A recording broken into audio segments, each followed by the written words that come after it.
네, 4월 엄격기는 지난주 개편에 정식으로 들어갔고 그 개편으로 이번에 새로 만든 코너 이번 개편의 가장 큰 특징이라고 할 수 있습니다. 코너 제목은 정승일의 경제진단이라는 건데요. 그냥 단편적인 뉴스를 짧게 전하고 그거에 대한 코멘트하는, 그래서 뭐 깊이도 없고 일반 매체에서 쉽게 볼 수 있는, 그걸로는 시청자 여러분의 갈증과 심도, 깊이 그런 것을 충족시키지 못하겠다 싶어서 특수한 특정한 주제를 하나 정하고 그거에 대해서 제법 길게 들어가 보는, 그렇지만 여러분들이 경제, 특히 정책 얘기하면 많이 지루해 하실 것 같기 때문에 조금 이따 소개드릴 정승일 박사님께서 고등학교나 대학교 막 들어간 조카를 앞에 두고 차근차근 설명해 주는 기분으로 각 회를 진행할 예정입니다. 한 달에 2번 진행되고요. 그래서 한 번 출연 때마다 최소한 28분 정도 인터뷰가 예정돼 있습니다. 정승일 박사님을 간단히 소개해 드리자면, 지금 뭐 검색 엔진에서 정승일 이렇게 치시면 바로 아실 수도 있고, 페이스북 같은 데도 박사님께서 공개해 놓은 캐리어, 이력사항이 있습니다만, 서울대 물리학과에서 공부를 하다가 이건 내 적성이 아니다 싶어서 그만두고 독일 베를린의 자유대학, 널리 아실 겁니다. 이 대학 이름은. 우리나라 사람도 여기서 공부한 사람들이 참 많죠. 여기서 정치 경제학을 하셨습니다. 그리고 돌아오셔서 이른바 뭐 진보, 보수 진영 가리지 않고 독특한 자신의 경제 이론으로 양 진영 논리의 허점도 깨고 그들에 갇혀있는 특유의 프레임도 많이 걷어내는, 그리고 몇몇 매체에서 특히 새해 벽두 같은데 옥스퍼드 장하준과 정승일의 대담 뭐 이런 것을 통해서 많이 보셨으리라고 생각합니다. 더 자세한 것은 이제 이 코너를 진행해 가면서 정 박사님을 통해서 직접 느끼시도록 하고요. 정승일 박사님을 소개하겠습니다. 어서 오십시오. 네, 잘 뵙겠습니다. 삼고초려에 가까운 예의를 전한다고 했는데 삼고초려라니. 아무튼 응해 주셔서 대단히 감사하고요. 예, 제가 감사합니다. 2주일에 한 번씩 모시고 네. 경제 정책을 공부한다, 또는 우리 삶의 문제인 것을 그냥 뉴스를 통해서 일방적으로 주입받는 게 아니라 뭐가 문제고 뭘 어떻게 하면 되겠고 정책 위반자 또는 정부 입장에서는 뭐가 고민이겠구나, 이런 걸 좀 함께 고민하고 함께 깨우치는 그런 시간이 되도록 하겠습니다. 네. 예. 네. 근데 제가 뭐 한 가지 얘기를 좀 해도 될까요? 지금 그러시죠. 얘기하실 때 2가지가 약간 잘못 얘기돼서. 그래요? 먼저 장하진 교수님이 옥스퍼드가 아니라 캠브리지 대학이고요. 항상 이게 비슷한 대학들이라. 예.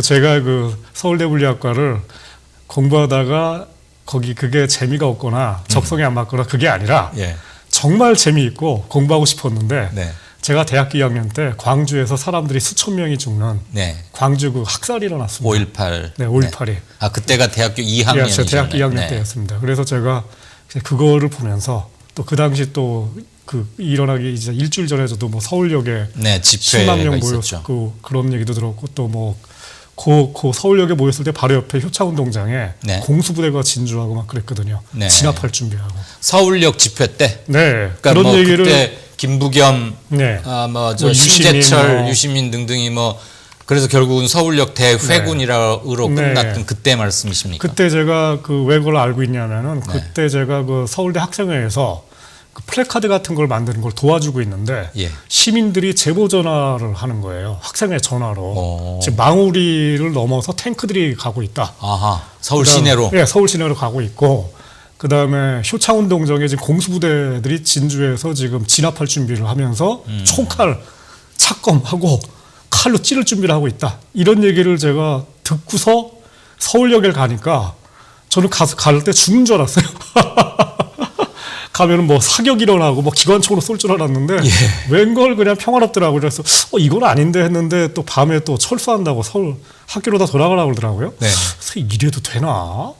군대들이 진주할 텐데. 근데 뭐 돌아가자마자 그 다음 날 그냥 바로 계엄령 확대 선포하고 예. 그리고 그 다음 날 이제 광주에서 사람들 죽이기 시작하고 그러면서 이제 그런 사건을 거치면서 제가 물리학을 더 이상 공부할 마음의 평온을 찾질 못해가지고 대학교 2학년 때부터 사실은 학생운동하고 4학년 때 이제 데모에서 감옥 가고 노동현장 들어가고 80년대 10년 동안 저는 사실은 뭐 완전히 그냥 민주화 운동하고 뭐 안기부에 쫓겨다니고 이제 그래서 살아서 사실은 제가 학자라기보다는 사실은 뭐 일종의 그냥 활동가로 시작을 했고 어떻게 정치경제학은 이제 나중에 독일 가서 학부부터 다시 시작을 한 겁니다. 사실. 그러면서 다시 돌아. 그러면 노동운동 하시고 할 때 뭐 은수미 씨 등등등 이렇게 후배 되시겠지만 저보다 뭐 아래니까. 근데 뭐 그 당시에는 노동 현장 들어간 사람들이 뭐 거의 수천 명. 존재 이전이라 그래서 학교 도중에 그만두고 인천이나 뭐 부천 등등등지에 많이 갔었죠. 그렇죠. 오늘 이야기할 내용도 이제 그 당시에 제가 그 현장에 들어갔던 그런 현장들을 최근에 다시 가보아 뭐 그런 것들 그러니까 옛날 감에도 들고 뭐 그런 얘기들입니다. 지금 개선도 안 되고 있고.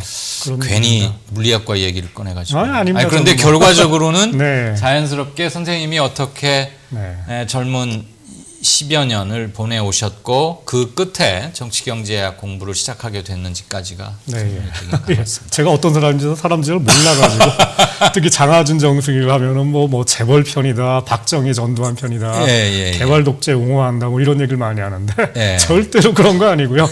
저는 개발 독재랑 정말 맞서 싸웠고 전기고문 뭐 이런 거 다 당한 제 친구들 중에 거의 절반이고 그런 상태에서 이제 이 민주주의가 되면은 사람들이 잘 먹고 잘 살아야 되는데.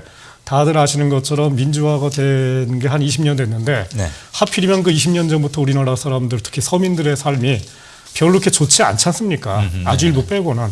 왜 그런가를 얘기하는 이제 그런 식으로 바라보면 좀 될 것 같습니다. 그거 정말 흥미롭네요. 듣고 보니까 민주화가 됐죠. 됐죠. 뭐 대통령이 몇 번 바뀌면서 형식적 민주화도 됐고 나중엔 절차적 민주화를 거쳐서 이제는 민주주의라는 것은 누구도 거스를 수 없는 하나의 흐름 그리고 그걸 거스르려고 하는 것은 역사의 반동이자 무슨 뭐 테르미도르의 반란처럼 여겨지고 지금 자유한국당이 그런 모습을 보여주고는 있습니다만 그런데 묘하게도 우리의 삶의 형편은 그것과 꼭 비례하지는 않은 것 같다. 그렇죠. 그 원인은 어디서 찾아야 됩니까? 그게 이제 오늘 얘기할 거에 이제 나옵니다. 자, 그러면은 오늘 이제 그 우리나라 중소기업이 개수로도 그렇고 취업 인구로도 그렇고 일자리를 찾는 사람들 막 공부를 마치고 고등학교건 대학교건 일자리를 찾으려고 하는 사람들의 최소한 80% 어떤 통계에는 87%가 결국 중소기업에 종사하고 거기서 일을 하게 되는데 사람들은 너도 나도 공무원이나 대기업에 가려고 하고 거기를 가지 못하면 뭔가 밀려난 듯한 열패감, 패배감 그런 걸 갖고 있고 그다음에 두 대기업과 중소기업 차이에 급여 받는 돈, 그다음에 복지, 혜택 뭐 하다못해 뭐 혼사 치를 때 등등등 경제 외적으로도 어마어마한 차이가 있고 그러면서도 내수 기반은 튼튼하지 못하고 그래서 문제의 해답은 중소기업에 있는 것 같은데 젊은이들도 막상 가는 것을 꺼려하는 편이고 그들을 대접하는 것도 충분치 못하고 악순환은 계속되고 있고 그런데 중소기업 문제를 어떻게 바라봐야 하느냐 이렇게 앞으로 몇 번에 걸쳐서 얘기를 나누게 되고 그 최근에 안산공단에 다녀오셨다면서요? 제가 지금 뭐 하는 그 일 중에 하나가 그 이 문재인 정부의 여러 가지 정책을 기획하고 이러는 걸 약간 자문하는 책임받는 위치에 있지는 않고요. 그걸 하고 있는데 그러니까 참고로 시청자분들께 말씀드리자면 대통령 직속 정책기획위원회의 위원으로 자문 활동을 하고 계신 거죠. 뭐 정식위원은 아니고 이제 자문위원 뭐 수십 명 중에 한 명인데요. 근데 그거 이제 활동을 하면서 그 제가 제조업 르네상스라는 게 뭐 대통령도 한번 얘기를 하셨는데 그거 이제 화두를 가지고서 그 한번 그 시와 안산공단도 가봤어요. 뭐 그 전에는 작년 여름에는 그 인천에 있는 그 남동공단, 부평공단 이런 데도 가봤는데 그게 이제 제가 거기 가서 느낀 게 사실은 그 공단들이 다 제가 80년대 중반에 노동 현장 들어가서 일을 하고 예. 그랬던 데고 뭐 저만 아니라 이제 그 당시 아까 은수미 뭐 얘기했지만 예, 예. 수천 명이 수천 명이 들어가서 네, 이제 일종의 그 위장 취업해가지고 노동조합 만들려고 그랬던 데인데 7구학번들부터 한 85, 86까지 네, 고세대죠. 예. 근데 이제 다들 아시는 얘기인데 1980년대나 지금이나 그 공단 지역을 가면은 네. 느낌이 예. 변한 게 별로 없습니다. 여전히 뭔가 굴뚝, 황량함, 뭔가 이게 여기는 뭔가 인간답지 못한 그런 삶이 있는 것 같은 뭐 이런 그냥 한마디로 공장 예. 뭐 이런 느낌이 딱 들어요. 그냥 황량하고 네. 사람 사는 것 같지가 않아요. 그렇죠. 뭐 이게 뭐 사람들이 살긴 사는데 네네. 그냥 기계와 공장들 이게 주인이지 뭔가 인간이 주인인 데는 아닌 예. 그런 느낌이 든다는 거죠. 그러니까 이게 이제 아까 얘기하신 그 민주화랑 연결되는 건데 네. 80년대부터 지금까지 35년 정도가 흘렀는데 그럼 그동안에 엄청난 민주화가 진행된 건데 네. 물론 중간에 10년간의 그 보수 꼴통 정부가 있었지만은 그러면은 우리 사회가 사회 전반적으로 지금 뭐 아시는 것처럼 뭐 언론의 자유라든가 사상의 자유라든가 이런 것들은 많이 진전된 거 아닙니까? 네. 그런데 우리나라 국민들의 거의 80% 정도가 근무하고 있는 중소기업들, 특히 그 중에 제조업들, 공장들 여기에 삶은 30년간 변하지가 않았다는 거는 한마디로 얘기해서 민주주의가 비껴갔다는 거죠. 거기는 민주주의가 있는 데가 아니에요. 그 다들 아시는 것처럼 요즘에 그 청년들이 그 공장이나 이런 데 이제 가서 기꺼이 취업하지 않으려고 하는 청년들이 대부분이죠. 네. 정말 대학을 못 가거나 안 가거나 가정 형편 때문에 아니면 뭐 이런 여러 가지 이유 때문에 하여튼 어쩔 수 없이 공단에 가서 일하는 청년들이지 그렇지 않다면 여러 가지 뭐 여건만 된다면은 그냥 공단에서 빠져나와서 공장에서 나와가지고 뭔가 대학을 가거나 예. 아니면은 똑같은 월급을 받더라도 공장 가서 일하는 것보단 차라리 스타벅스 가서 알바를 하는 게 나은 이게 일반적인 그 정서라는 거죠. 예. 오늘 얘기하는 게 이제 그런 얘기고요. 근데 문제는 청년들의 입장에서는 그게 이제 합리적인 판단이라고 봅니다. 경제학에서 가장 중시하는 게 각 개개인들이 네. 이기적이어야 되고 그다음에 자기중심적이어야 되고 그러기 위해서 자기 판단을 하고 그게 합리적이라는 게 경제학인데 그 전제하에서 시작한다 이거죠. 예. 그런 걸로 봤을 때 이 지금 20대 청년들이 공장에 가서 일하지 않는 거는 제가 가서 이렇게 들여다봐도 그거는 그분들의 입장에서 20대 청년들 입장에서 봤을 때 굉장히 합리적인 판단이다. 말하자면은 시장 원리에 어긋나는 판단이 아니라는 겁니다. 젊은이들 탓할 일이 아니라는 거죠. 그렇죠. 네. 예, 그분들의 판단이 아니라 뭔가 이건 구조적으로 뭔가 잘못되어 있는 거고 예. 그런 점에서 이제 이런 얘기를 하자면은 문제는 이제 젊은이들은 올바른 도덕적으로 올바르다는 게 아니라 본인한테 올바른 판단을 하고 있는 건데 그러니까 매우 경제적인 행동과 선택을 그렇죠. 하는 거죠. 그렇죠. 네. 근데 공장을 문제는 싫어하는 것 자체가. 네. 예. 근데 문제는 우리나라 경제의 여전히 주축이 제조업, 공장들이에요. 예. 이게 이런 얘기입니다. 지금도 서비스업보다는 제조업 그리고 결국 제조업의 포션이 많다는 건 네. 대기업에 납품하는 관계 다 벤더 관계로 먹이사슬로 엮여 있긴 하지만 결국은 고만고만한 제조업들이 기틀을 이루고 있다. 그렇죠. 그래서 서비스업보다는 아직도 제조업 비중이 큽니까? 전체 일자리 중에서는 뭐 제조업이 서비스업보다는 적어요. 왜냐하면 이게 여러 가지 계속 줄고 있는데 네, 문제는 예를 들어서 이런 겁니다. 우리가 이제 이 방송국 나가게 되면은 온갖 군데 이제 뭐 가게들도 있고 술집도 있고 그렇지 않습니까? 이게 통계상 서비스업이라고 그래요. 예. 근데 술집이 굉장히 많아진다고 그래갖고 그 나라의 경제가 발전됩니까? 아니거든요. 그렇긴 하죠. 예. 그러니까 우리가 1960년대부터 공업화를 했습니다. 네. 공업화의 핵심은 공업이라는 건 요즘 말로 제조업을 키운 거거든요. 그렇죠. 예. 그 과정에서 삼성전자가 있는 거고 삼성전자에 납품하는 1차 하청업체, 2차, 3차 하청업체들이 있는 거고 그 하청업체들이 모두 우리 다 공단에 있는 거예요. 예. 근데 말하자면은 이 스타벅스라든가 아니면 여러 가지 그 음식점 같은 데가 발전된다고 그래가지고 그 나라 경제가 발전되고 소득이 늘어나는 게 아니고 네. 그게 아니고 뭔가 구질구질하지만은 공장, 제조업, 공업 이런 게 발전돼야지만이 기술이 발전되고 그리고 과학이 발전되고 이러는 과정에서 뭔가 노동 이게 전체적으로 이제 경제학에서 노동 생산성이라고 얘기를 하는데 생산성이 늘어나기 때문에 국민 소득이 늘어나는 거지. 일반적으로 우리가 알고 있는 이 가게라든가 이런 데는 40년 전 가게나 지금 가게나 거기서 나오는 그 제품의 질이 뭐가 그렇게 다르겠습니까? 네. 우리가 지금 쓰고 있는 그 컴퓨터 30년 전 컴퓨터보다 엄청나게 좋거든요. 100배는 더 좋거든요. 예. 그만큼 기술이 발전한 겁니다. 예. 그만큼 제조업이라는 거는 이 생산성, 기술력을 엄청나게 발전시키는데 서비스업이라는 거는 그렇지가 않다는 거죠. 어차피 이 시간이 정승일 박사님, 선생님으로부터 경제 공부도 하는 시간이니까 무식한 질문이지만 부끄러워하지 않고 가끔 드리겠습니다. 네. 우리가 흔히 국부, 뭐 내셔널, 네이션 웰스 이런 말을 하잖아요. 옛날 고등학교 시간에 배운 것 같기도 하고.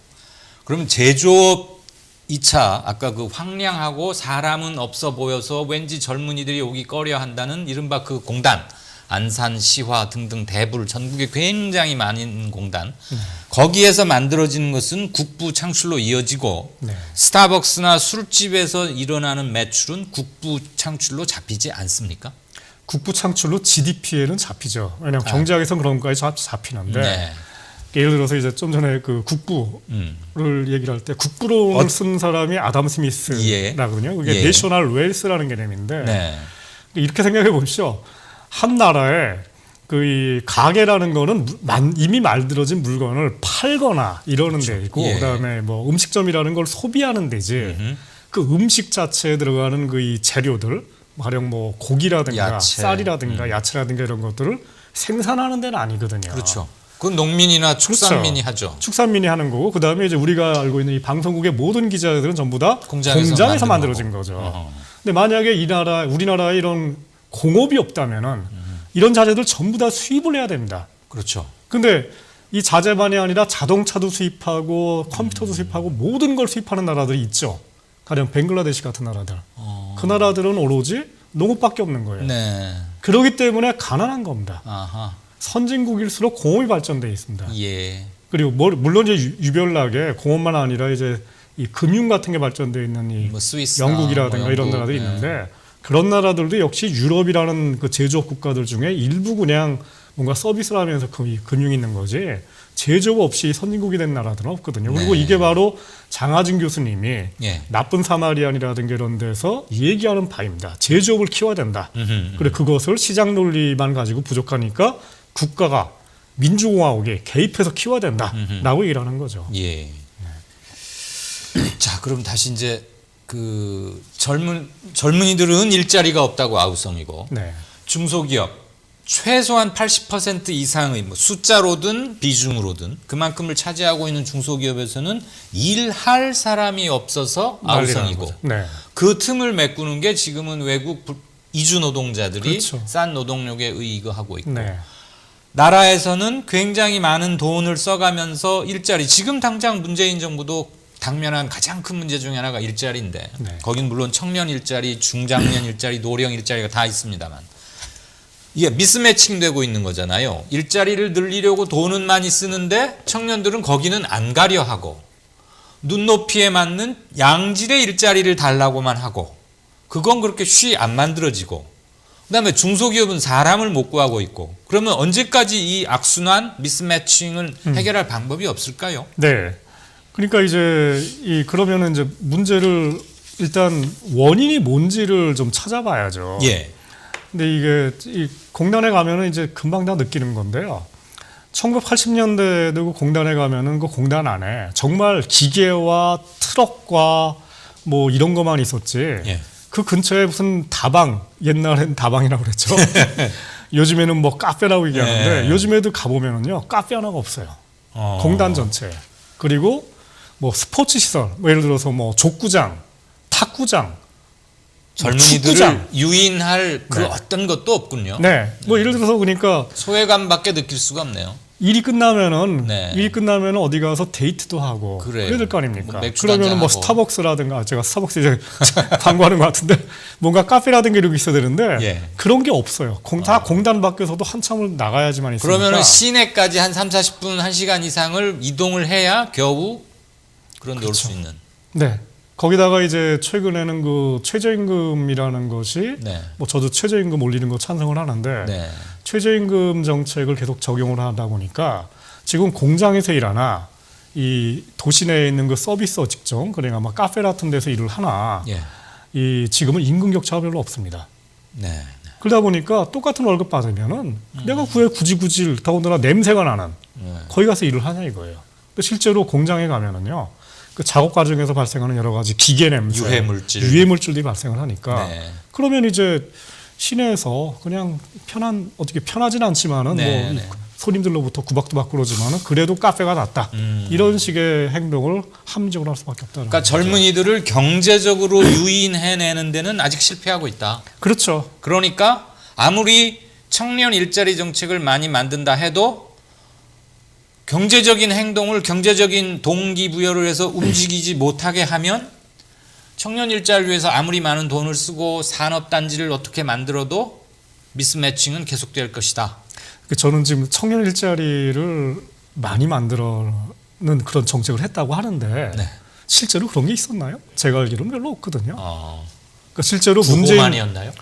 뭐 박근혜 정부가 뭐 엄청난 몇십 조를 들여가지고 청년 일자리 만들겠다고 했는데 실제로 제가 볼 때는 그 숫자 자체가 굉장히 허상이고요. 네, 뻥튀겨진. 뻥튀겨진 거고요. 실제로 그 문재인 정부도 청년들만을 겨냥한 일자리 정책이라는 게 나온 적은 제가 알기로는 별로 없습니다. 그냥 공공 일자리, 네. 가령 뭐 소방관, 간호사 이런 국민들의 생명과 안전과 관련된 공공 일자리를 늘리겠다. 예. 그러니까 공공 일자리라는 건 정부 세금이 들어가는 그렇죠. 이런 얘기를 한 적이 있는데 나라 돈에서 월급 네. 주고 근데 그 경우에도 그게 20대 청년들만을 위한 건 아니고 그렇죠. 그건 그냥 국민들의 안전을 위해서 누구나 할 수 있는 그런 거고요.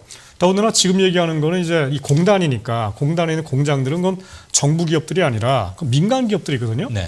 민간 기업들에서 일자리를 어떻게 만들 건지에 관한 그 정책, 특히 20대 청년들에 관한 정책 이런 거를 아주 그냥 공개적으로 명시하는 그런 타겟 정책은 없었고요. 네.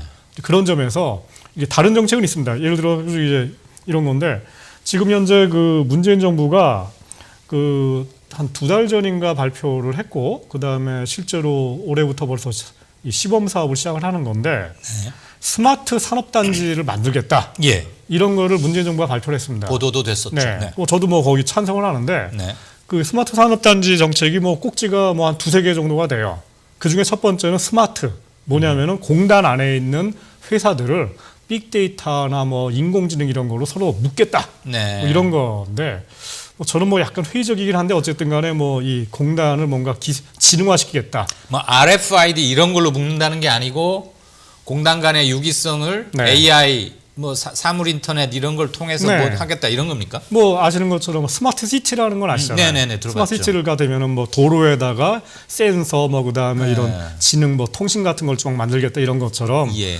지금 정부가 하는 것 중에 하나가 스마트 공장. 아하. 공장 안에도 뭐 이 모든 기계들에게 센서도 달고 그다음에 그래가지고 이 센서에서 만들어진 데이터를 다 모아서 뭔가 이 빅데이터를 하게 되면은 분석을 좀 잘해가지고 뭔가 효율을 높이겠다. 이런 사업을 하고 있는데 그런 거를 공장 단위만이 아니라 네. 공단 전체를 하겠다. 네. 뭐 이런 얘기를 하고 있습니다. 뭐 저는 그것도 괜찮다고 생각하는데 예. 그게 첫 번째 꼭지고 두 번째 꼭지가 뭐냐면은 방금 전에 얘기한 것처럼 제가 얘기한 것처럼 공단 안에 지금 청년들이 놀 만한 쉴 만한 그리고 연애를 할 만한 데이트를 할 만한 그런 장소가 없다. 예. 이런 것들을 만들자. 이렇게 하고 있고 이게 문재인 정부가 또 생활 SOC를 대폭 확충하겠다. 가장 인간적인 요소네요. 그렇죠. 그 생활 SOC가 뭐 토목건설이라고 이 많은 사람들이 비판하는데 네. 그 중에 사실은 굉장히 많은 부분이 뭐 문화, 그러니까 도서관, 예술관, 그 다음에 이런 그 공단 안에 청년센터 뭐 이런 것들을 만드는 거기 때문에 한마디로 소외감을 안 느끼게 해주는 네. 정신과 문화를 만족시켜주는. 그렇죠. 네. 그런 것들을 좀 발표를 필요하겠네. 했고요. 네. 또 예를 들어서 지금 이 경남에 있는 창원공단, 예. 그다음에 시와 안산공단 여기를 지금 시범단지로 해가지고 여기부터 이런 스마트 산업단지를 올해부터 한 1,000억 매년 1,000억씩 넣겠다. 예. 1,000억이면 굉장히 큰 돈이거든요. 저는 뭐 굉장히 좋은 예. 정책이라고 생각합니다. 이런 정책 만들 때 사실 저도 뭐 약간 기여를. 뭐 얘기를 좀 한 것도 있고요. 예. 예, 이런 걸 좀 하자 이런 얘기가 있고요. 그러면 지금까지요? 지금 이렇게 스마트 산단이라 그래서 세 꼭지 정도로 준비를 해주신 건데 이거 자체가 직접적으로 일자리를 만들어내는 것은 아니지만 청년들이나 일할 사람을 유인하거나 유인해 와서 그들의 만족도를 높이거나 그래서 이직률을 낮추거나 그런 쪽에 좀 포인트가 더 가는 그렇죠. 거 아닌가 네. 이런 생각이 드는군요. 네. 일단 지금 문제는 뭐 청년들을 위한 일자리가 없는 게 아니라 아까 얘기하신 것처럼 공단에 있는 그 이 사장님들은 청년들을 구하고 싶어서 난리예요. 그래요. 일자리가 널렸는데 네. 똑같은 월급을 주는데, 그러니까 이 시내에 있는 식당하고 똑같은 월급을 주는데, 아. 근데도 불구하고 안 오거든요. 대기업만 가려다가 시험 떨어져서 어쩔 수 없이 오는 그거 말고 네. 노동 조건은 좀 다르지만 적어도 급여는 같은데도 시내에 있는 비정규직 알바 같은 걸 네. 택해버리지 안 온다. 네. 그거는 공장에 갖고 있는 여러 가지 안 좋은 이미지. 네. 또 뭐 이른바 이런 방송에서 이런 단어를 쓰면 안 되겠지만 그리고 계급적으로 제가 혼날 얘기지만 그냥 용서를 구하고 한다면 일반 사람들이 공돌이 공돌이라고 뭐 이런 의식 욕하니까. 뭐 그거에다가 사회적으로 조금 안 좋게 보는 네. 거. 그다음에 주거 여건도 열악하고 네. 하다못해 연애나 결혼 이런 걸 생각해도 그 꽉 막힌 저 어디 들어가서 살아야 돼? 네. 거기 뭐 도시 아니잖아 이런 거. 네. 출퇴근도 별로 안 좋아요. 왜냐면 그 공단이 보통 외딴 데 있기 그렇죠. 때문에 땅값 싼 데 거기를 가려면은 버스 타고 막 이게 가야 되는데 네. 이 공단 지역 내를 순회하는 버스 노선도 별로 없습니다. 그러겠죠. 한참을 이렇게 돌고 돌아서 가요. 아파트도 아닌데 네. 순회 마을버스가 네. 있을 그러니까 없죠. 이게 뭐 참 이게 출근하는 입장에서는 여러 가지가 불편합니다. 그러면 사람을 못 구해서 애태우는 중소기업 사장님들을 만족시키려면은 지금 스마트 산단 이런 걸 해야 되는 거죠. 이런 걸 하고 그러니까 이게 사장님들에게도 좋고 그다음에 거기서 일하게 될 젊은이들에게도 좋은 그런 정책을 좀 하겠다라고 좀 시범 사업을 이제 겨우 시작을 하는 겁니다. 시작하는 거예요. 네. 자, 이게 하나가 필요하고요. 예. 근데 사실 요것만 가지고 굉장히 부족합니다. 그렇죠. 딴 게 아니라 우리나라하고 중소기업들, 뭐 대기업들도 그런 데가 많지만은 중소기업들 중에 많은 데가 안 그런 데도 있지만은 직장 갑질이라고 하죠. 네. 직장 내에서 이 사장님들도 좀 그런 분들도 계시고 상사도 상사, 자기 특히 이게 사수라고 하죠. 이런 분들이 이게 많이 못 살게 굴고 예. 아니면 약간 꼰대스럽고 이 방송 용어인지 모르겠지만 예. 이런 것들이 이제 심합니다. 뭐 일본 말로 곤조 부리고 네. 이게 대기업들 같은 경우만 해도 회사가 크고 글로벌화된 경우도 많고 그러니까 글로벌 스탠다드를 좀 쫓아가다 네. 보니까 조금 덜해요. 예. 근데 중소기업의 경우에는 이게 노무 관리 이런 것들이 정말 전근대적이고 근로기준법도 안 지키는 경우들도 많고 더군다나 이런 중소기업들은 엄청나게 숫자가 많으니까 남동공단만 하더라도 몇천 개, 네. 시완상공단에 10,000개가 넘어가요.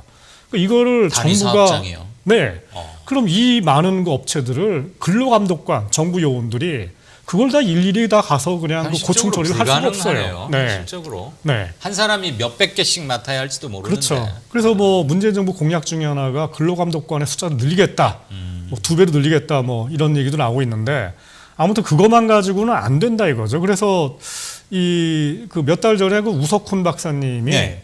그 직장 민주주의라는 그 개념을 소개하는 책을 냈습니다. 예. 그 책 제목이 민주주의는 회사 문 앞에서 멈춘다라는 겁니다. 네, 제목이 기억납니다. 네. 독특해서. 근데 요 말이 사실은 그 200년 전에 150년, 200년 전에 유럽에서 나온 얘기입니다. 역사적 배경이 있는 말이군요. 그 요게 이제 우리랑 똑같은 얘기인데 네.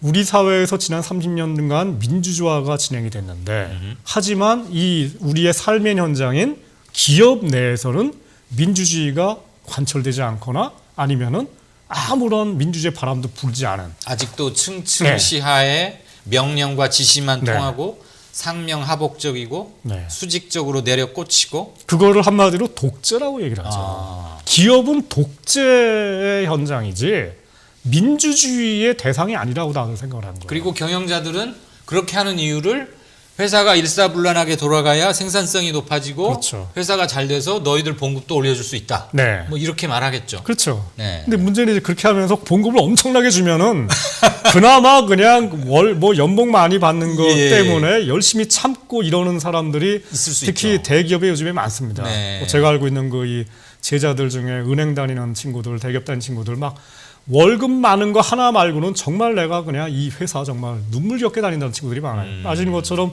회사 입사하자마자 뭐 1년 만에 그만두는 그 이 연봉 5천, 6천짜리 예. 신입 사원들도 많거든요. 네네. 근데 이것도 직장 갑질의 문제예요.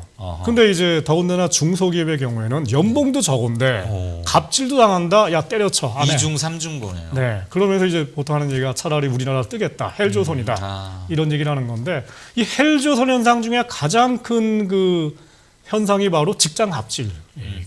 이게 바로 제가 볼 때는 민주화가 비껴간 30년간 이런 얘기고요.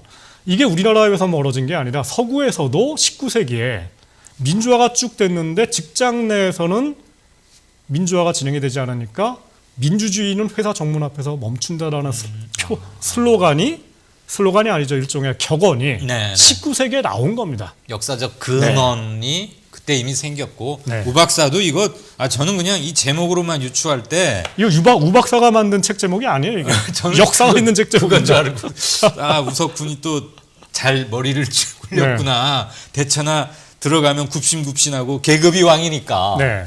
사무실 회사에 가면 공장도 그럴 거고 네. 그 뜻인 줄 알았더니 뜻은 대충 맞췄는데 분명히 19세기 18세기의 역사적 경험에서 나온 네.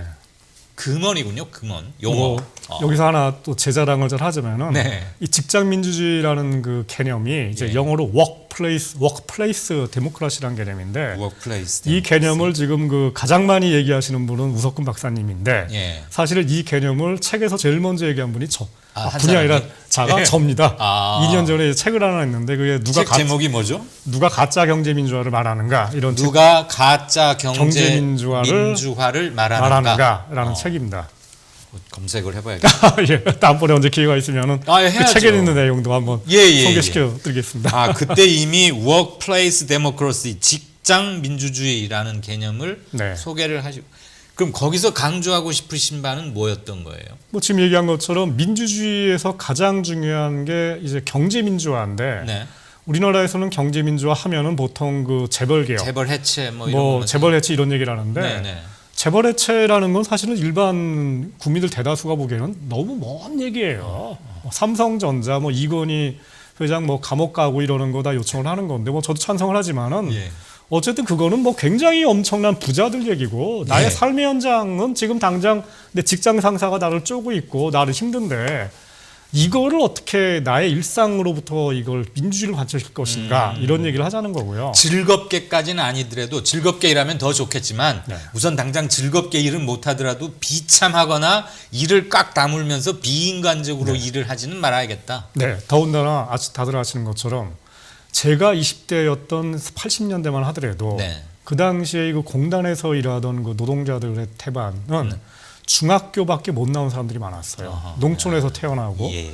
그러기 때문에 그 선배들 사장님들이 흔히 얘기하죠. 몽키스페널 던져갖고 막 그냥 머리가 깨지는 그런 식의 갑질과 독재를 울며 견디면서 왔는데 지금은 다들 아시는 것처럼 요즘에는 아들, 딸 하나밖에 없습니다. 집에. 예. 그리고 귀하게 컸죠. 한마디로 공주님, 왕자님으로 다 큰 사람들이에요. 예. 저는 정말 소중하게 키운 20대 청년들인데 예. 이런 사람들이 가정을 벗어나서 직장에 들어가자마자 엄청난 포갑을 당하고 있는 거예요.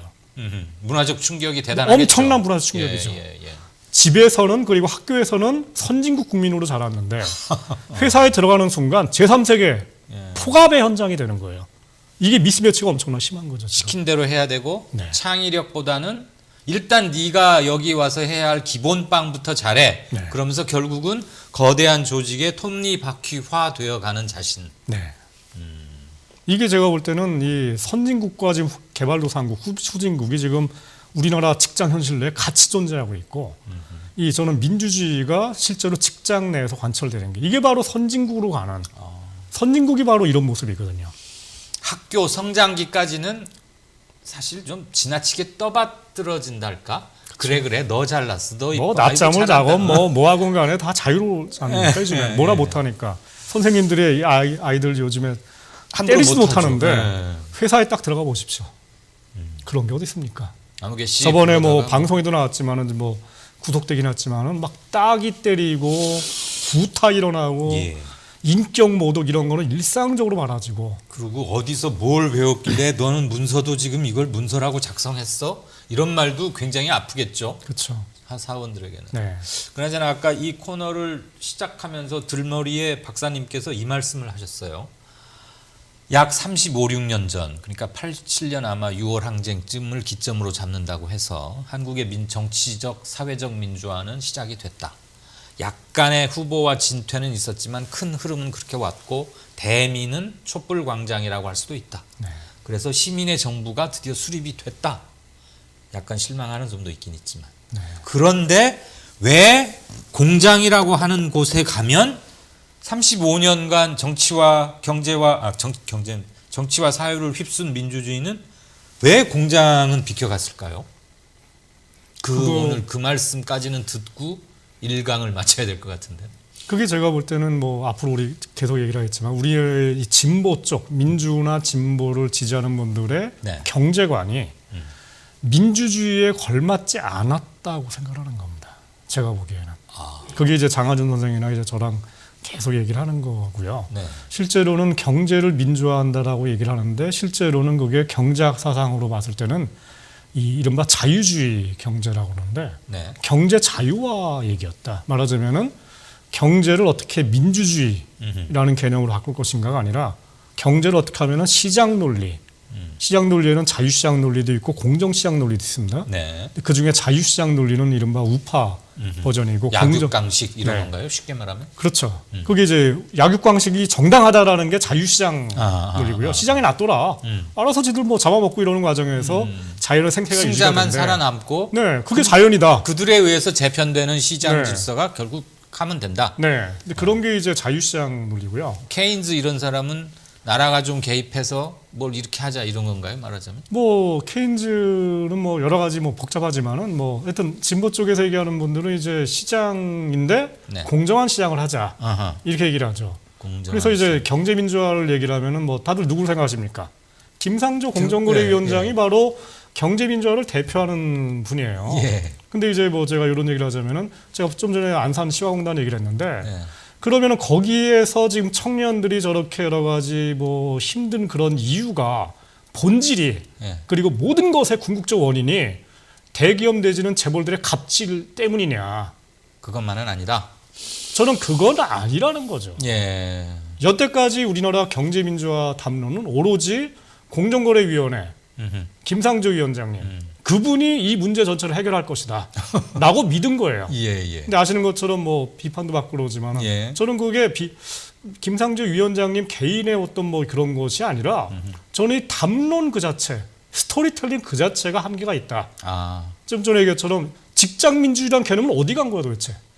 직장민주주의를 공정거래위원회 김상조 위원장이 안 하죠. 아니에요. 안 하죠. 그 부서 자체가 그런 거 하는 데가 아니에요. 거기서는 그냥 제대로 거래 룰을 잘 지켰느냐, 일감 몰아준 거 아니냐, 부당한 뒷돈 주고 뭐 한 거 아니냐 이런 거 잡아내는 거잖아요. 한마디로 얘기해서 대기업에 있는 구매 담당 임원 내지 부서원들이 갑질하는 중소기업 사장님 내지는 영업 담당 사이에서 어떤 부당한 짓이 있지 않나 이거를 감시하는 기구이지 중소기업에서 안에서 민주주의가 지켜 이거를 담당하는 데는 아니라는 거죠. 그런 걸 담당하는 정부 부처는 있다면 노동부죠. 같은 데서 해야 되는 거 아닐까요? 노동부 혼자 하는 게 아니라 노동조합이 있어야 되는 거고 그게 안 되면은 이제 여러 가지 근로감독이라든지 이걸 해야 되는 거죠. 그리고 시민사회도 그쪽으로 움직여야 되는데 한국 사회에서 이 노동 쪽도 마찬가지고 사실은 이거에 대해서 사실은 크게 중요시하지 않은 그건 그냥 노동자들이나 관심 갖는 일종의 주변부적인 일로 라고 생각을 했다는 거죠. 그렇게 수십 년을 지나왔기 때문에 민주주의가 정말 우리가 향상된 건 느끼죠. 우리 정치적 권리라거나 발언권이라거나 표현의 자유라거나 선거 때 뭐 벽보 하나를 훼손하면 가서 항의하고 그 항의하는 시민들을 예전에는 힘쓰는 뭐 이런 뭐 불량한 와서 뭐 이런 요즘 이런 거 없는데 전두환 정권 때는 그 전두환 동생이 깡패동원해 하고 그랬습니다.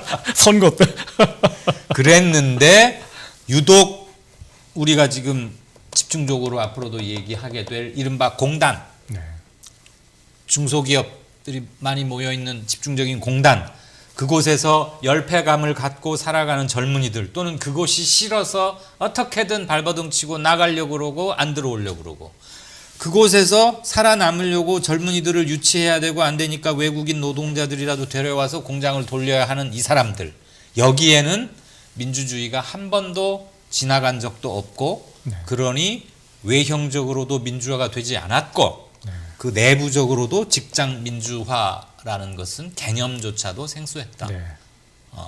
이제 겨우 직장 민주주의라는 개념을 우석훈 박사님이 지금 알리면서 사람들이 아 저런 게 있구나라고 하는 게 시작된 거죠. 먼저 2년이나 빨리 도입하셨는데 정 박사님께서 저는 그 차기 선거, 예. 뭐 내년 총선이 됐건 아니면 3년 뒤 대선이 됐건 간에 네. 그때는 그 민주주의를 내거는 후보들이 직장 민주주의를 정말 정치적 슬로건으로 뭐 일회성이 아니라 앞으로 수십 년간 이 나라를 바꾸는 게 아니라 사실은 우리의 삶을 바꿀. 예. 그럴 그 이 목적으로 제시해야만 이게 역사가 바뀔 거라고 생각합니다. 듣고 보니까 가치관이나 라이프 스타일을 바꿀 수 있는 문제 같고 혹시 요즘 워라벨이라고 해서 젊은이들은 뭐 그런 많이 얘기들이죠. 추구한다는데 네. 직장 민주주의의 본질은 아니겠지만 그것도 일부 맞닿아 있는 게 아닌가. 뭐 사실은 뭐 같은 얘기죠. 사실은 일과 그 삶의 균형이라는 게 일을 잠깐만 말씀하십시오. 네. 시청자 질문이 있다는데 우선 말씀 듣고요.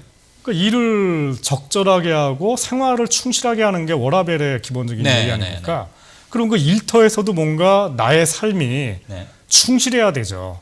일터는 노예의 현장이고 나의 삶만 내가 자아가 실현되는 게 아니라 나의 일터도 자아가 실현되고 있는 거고 나의 삶도 자아가 실현되는 그런 거야 되는데 자아가 실현되는 그 장이 갑질과 독재와 그다음에 인격적 모멸 이런 걸로 관철되면 안 되겠죠. 그러니까 출근해서 퇴근까지 내 쓸개나 간은 내놓고 그다음에 그냥 일부는 마비시켜 버리고 그냥 주어질 일만 하다가 퇴근 시간만 되면 나가서 해방을 부르짖는 건 결코 좋은 직장이 아니다. 아니죠.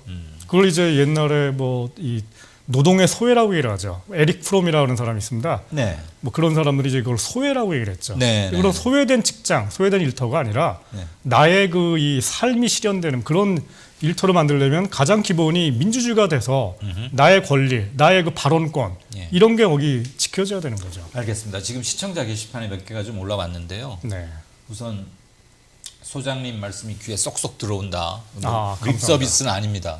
그리고 전화카드 한 장이라는 닉네임을 쓰시는 분께서 이런 거 질문해도 될지 김득의 금융정의연대 상임대표랑 가까우신지 한번 물어봐 달라는데요.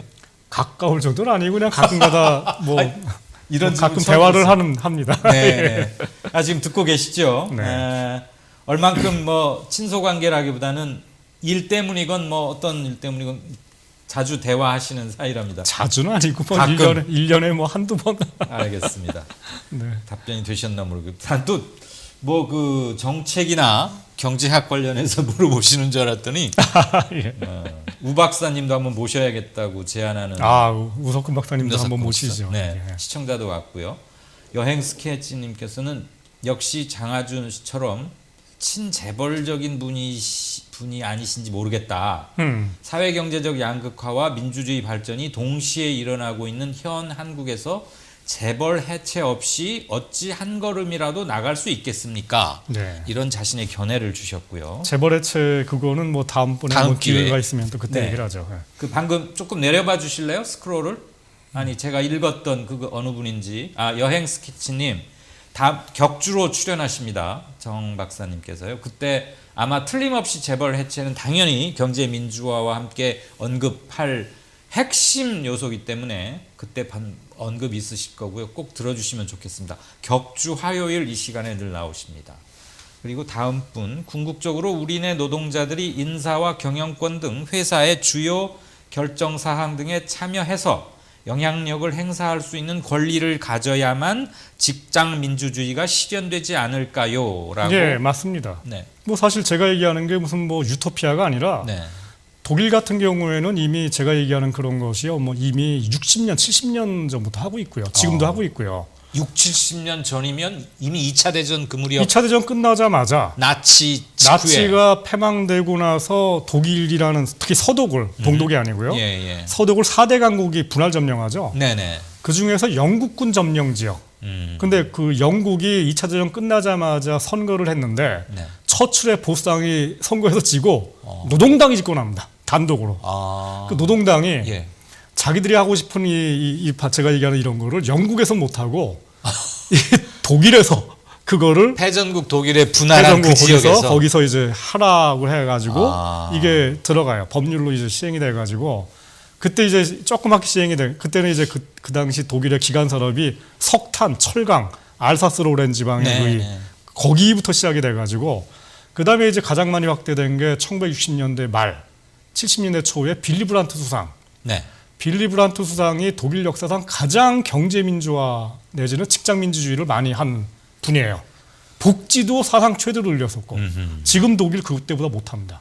경제 민주화 관점에서도 못하고 복지의 관점에서도 후퇴하는 나라예요. 오히려 국력은 지금 한창 피크를 달리고 있다고 하지만 경제 시스템이나 체제나 정신적 가치 이런 것들은 빌리 브란트 때 이미 최고에 도달했고 정점을 이뤘다. 그 당시 독일 1인당 국민소득이 $10,000가 안 됐어요.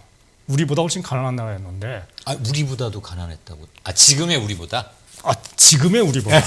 지금 우리나라 $30,000인데 1970년대 초반에 독일은 국민소득 $10,000가 안 됐어요. 그러면 그 당시에 이른바 강국 좀 잘 사는 나라들이 대개 몇 달러? 거의 한 $8,000, 미국이 한 $12,000, 이 정도였겠죠. 그러니까 독일도 아주 뒤처진 건 아니었지만 탑 클래스 중에 탑은 아니었다 이 말씀이신 거죠? 근데 독일이나 프랑스나 다 거의 톱이 그 당시엔 다 미국이었으니까 그거 다음에는 다 독일, 스웨덴 이런 나라들이었던 거죠. 근데 아무튼 제 얘기는 국민소득이 $10,000도 안 되던 그 시절에 이미 경제민주화, 직장민주주의, 그 다음에 주 35시간 노동. 우린 지금 52시간 노동을 가지고 지금 논란을 받고 있는데 주 35시간 50원씩만 하겠다. 35시간. 제가 독일에 90년대 유학을 했는데요. 그 당시 독일 사람들은 아침 7시에 출근해서 오후 4시에 퇴근합니다. 그때부터 축구 가고 댄싱 가고 놀고 이러고요. 그 다음에 저도. 토요일, 일요일은 이틀 놀고요. 그 다음에 금요일 날 12시에 퇴근해요.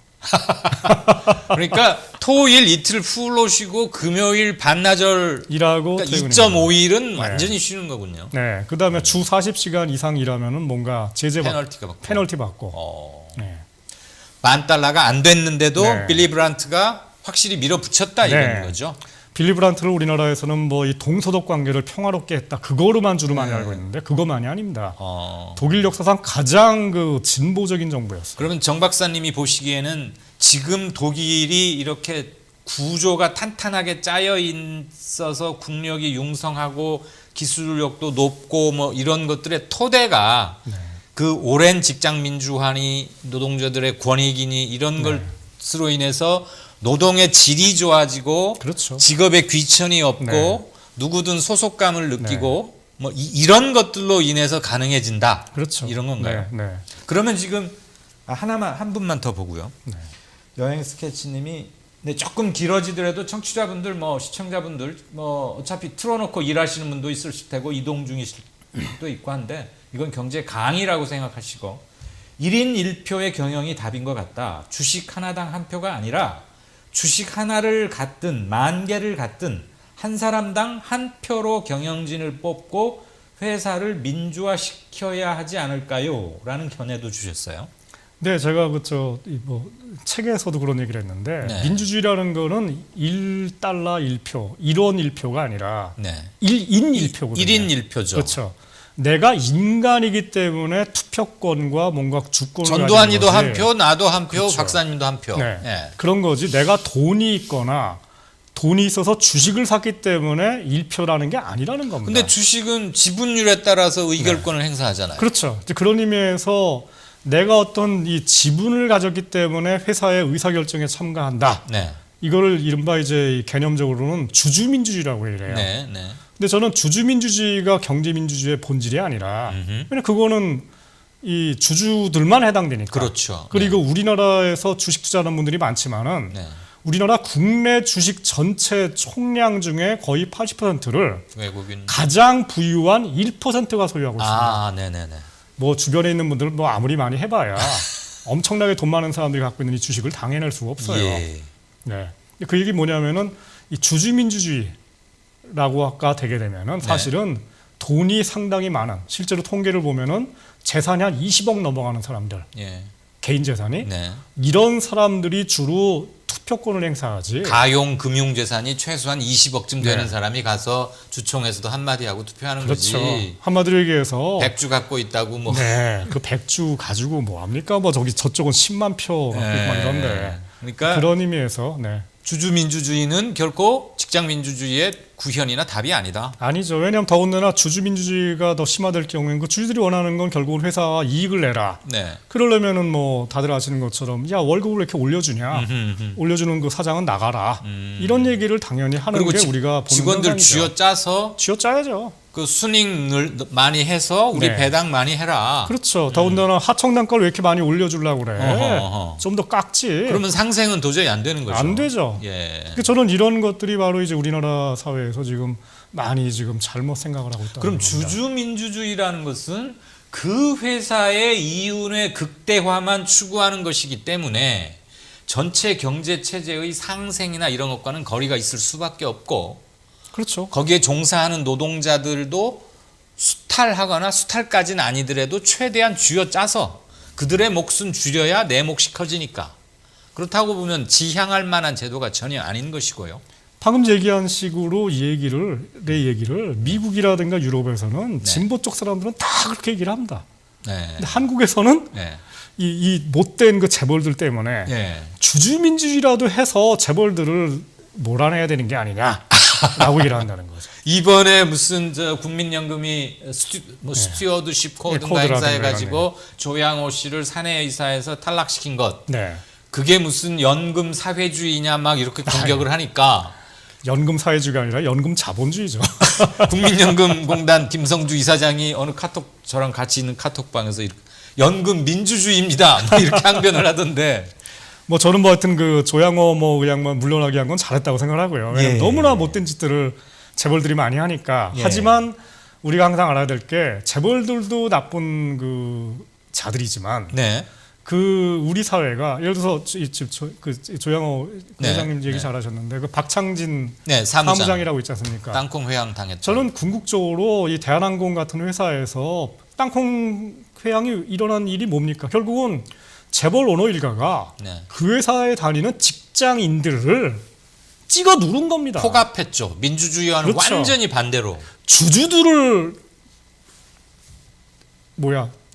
포갑한 게 아니라 직원들을 포갑을 한 거예요. 네네. 그러면 그 문제를 해결하는 핵심은 직장 민주화라는 거죠. 그 얘기는 뭐냐면은 박창진 같은 사람들이 독일처럼 벨기에처럼 네덜란드처럼 회사에 이사로 들어가야죠. 근데 우리나라는 그 얘기를 하는 게 아니라 그게 너무나 먼 길인 것 같으니까 그냥 주주대표를 집어넣자. 투자자대표를 집어넣자. 이렇게 된다는 건데 아시는 것처럼 주주들의 대부분은 뭐 저도 마찬가지고 뭐 저는 안 해봤죠. 주주들 대부분은 그냥 사고 팔고 가진 자 또는 주주 매매를 통한 차익을 노리는 사람들이거나 그렇죠. 아니면 장기 지분 투자를 통해서 배당을 하거나 그 회사의 경영에 힘을 좌지우지하고 싶거나 이런 것들이니까 그렇죠. 결국 시민들의 이익에 복무하지는 않을 것이다. 그렇죠.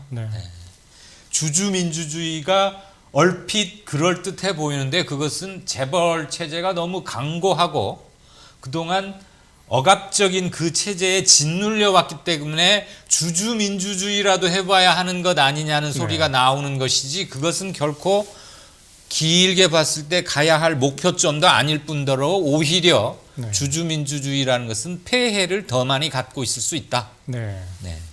그런 얘기입니다. 결국은 이제 이런 얘기인데 아담 스미스도 뭐 그런 얘기를 했는데 아까 우리가 국부가 어디서 나오느냐 이런 얘기를 하지 않습니까? 그러니까 저는 가끔가다 그런 생각을 합니다. 5천만 국민 전체가 다 주식을 투자를 한다고 생각을 해보시죠. 그럼 이제 그것 때문에 맨날 그냥 뭐 스마트폰도 보고 막 이래야 되겠죠. 그것 때문에 가령 하루에 한 2시간 정도를 투여한다고 생각을 해볼까요? 그럼 5천만 국민이 그 투여하는 그 2시간 동안에 나라의 부가 생산이 될까요? 아니죠. 그거는 말하자면은 이미 생산된 부를 누가 더 가져갈 거냐를 가지고서 일종의 게임을 하고 있는 겁니다. 그리고 이런 게임을 나쁘게 얘기하면은 카지노라고 얘기해요. 그냥 카지노에서 그냥 서로 제가 뭐 이게 일종의 그냥 이런 거죠. 땅 따먹기 하는 거. 땅 따먹기 하는 거죠, 그러니까. 근데 저는 그만큼 주주가 이 일단 생산된 부를 뭔가 효율적으로 분배한다라고 경제학자들은 얘기를 하지만은 네. 그 부의 분배 시장에 온 국민이 들어가는 것이 바람직한 건 아니다. 되도록이면은 적은 사람들이 들어가서 하는 게 오히려 좋은 거고, 되도록이면은 주식 투자보다는 뭔가 생산적인 일, 직장, 그리고 직장인들이 가장 행복해지는 세상, 이런 게 바로 민주주의, 경제 민주화의 본질이라고 생각을 합니다. 알겠습니다. 오늘 첫 번째 거의 이제 강의 수준처럼 됐는데요. 1시간 가까이가 됐고요. 아마 앞으로 1시간은 힘드실 겁니다. 왜냐하면 정 박사님이 굉장히 일단 일정이 많으시고 한꺼번에 너무 많은 공부를 하면 소화에도 문제가 그렇죠. 있을 수 있고. 조금씩 하면 좋을 것 같아요. 네, 그래서 오늘 정리를 하자면 제가 그냥 수강생의 대표로서 이렇게 정리를 하면 틀리면 꼭 바로잡아 주세요. 네. 우리나라 중소기업이 제조업의 핵심일 수밖에 없는 위치에 놓여 있음에도 불우하게도 민주주의의 과실이나 그런 것은 전혀 없었다. 일단 그 환경을 개선해야 한다. 그래야 젊은이들이 중소기업으로 가고자 하는 유인 요소를 조금이라도 늘려주는 게 우리 기성세대나 정부 담임자들이 해야 할 몫이다. 네. 맞습니까? 여기까지는? 네. 그다음에 직장 민주주의라는 것을 통해서 비로소 우리의 삶 속에 민주주의가 들어오는 것이고 민주적으로 바뀌는 것이고, 그렇게 함으로써 직장 내의 문화나 직장의 생산성도 정말 달라지는 것이고 진정한 의미의 자아 실현을 하는 곳. 그래서 직장은 그냥 가기만 하면 꽉 참고 있다가 시간만 되면 퇴근 시간만 됐다가 기다리면 튀어 나오는 곳. 이어서는 결코 우리는 레벨업을 할 수 없다. 선진국이 아니죠. 선진국이 갈 수 없다. 네. 네, 이 정도로 정리를 하고. 네, 오늘은 여기까지. 예. 그리고 앞으로도 몇 번 이제 젊은이들과 중소기업과의 미스매칭 문제, 그다음에 정부에서는 어떤 노력을 하고 있는데 왜 그동안 돈은 돈대로 쓰고도 효과를 못 봤는지 네. 이것도 한번 짚어봐 주시고, 아까 우리 시청자께서 주신 그 재벌 얘기도 아마 선생님 긴 강의 계획에는 네. 실용적인 들어있을 것 같습니다. 네. 예. 아무튼 이 정도 소통이 되니까요. 내 강의를 다들 어려워하고 이 시간에 퇴근하고 술 약속 잡을 텐데 얼마나 듣겠어 이렇게 생각하지 마시고 네. 오히려 이렇게 길게 해주시니까 저희들은 좋다고 하는 분들도 저도 좋습니다. 댓글이 이렇게 있습니다. 길게 얘기하면 해야지 뭐 그렇습니다. 구절절 얘기하니까. 예. 짧게 저게 얘기하면 너무 오해들을 많이 해가지고. 예. 맞습니다. 그래서 우리 다시 모두 다 시민대학으로 돌아갔다 이렇게 생각하시고, 다행히 교수님이 뭐 학점도 좀 너그러우실 것 같고 출결에도 좀 빡빡하지 않으실 것 같고 소탈해 보이시니까 질문도 잘 받아주시고. 이게 강의냐 토론이냐 뭐 저는 이제 정승일의 경제 진단이라고 잡아봤습니다만 네. 또 경제 뉴스가 갑자기 아주 큰 게 만약에 하루나 어제쯤 터졌다면 그거에 대한 코멘트도 좀 해주시고 네, 뭐 그렇게 하면 이런 식으로 운영을 했으면 합니다. 예. 네, 특별한 형식 없이. 네. 예. 오늘 첫 시간 아무튼 긴 시간 내주셔서 대단히 감사하고, 예. 이렇게 안 보이시겠지만 페이퍼도 본인이 또 직접 만드셨어요. 제가 네. 약간의 얼개를 짜봤는데 그건 너무 아마추어였더군요. 다시 한번 감사드립니다. 그리고 늦은 시간까지 조금 길었던가 합니다. 다음번에는 시간을 조금 더 줄이고 압축적으로 해서 귀에 쏙쏙 더 들어오게 하는 게 저의 임무인 것 같고요. 저도 프로그램 이 코너는 오늘 첫 진행인데 진행 방법에 대해서 많이 고민을 하겠습니다. 정승일 박사님과 여기서 인사 나누겠고요. 네. 고맙습니다. 감사합니다. 네.